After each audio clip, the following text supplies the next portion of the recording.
5月28日晚，一颗火流星划破茂名夜空，耀眼光芒引发当地民众热议。据多位目击者称，流星掠过时甚至传来疑似流星爆炸的声响，场面震撼。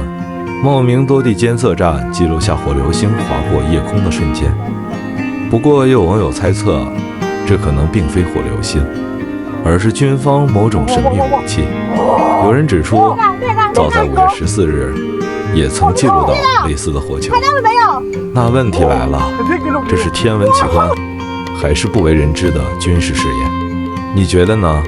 这是流星，还是导弹？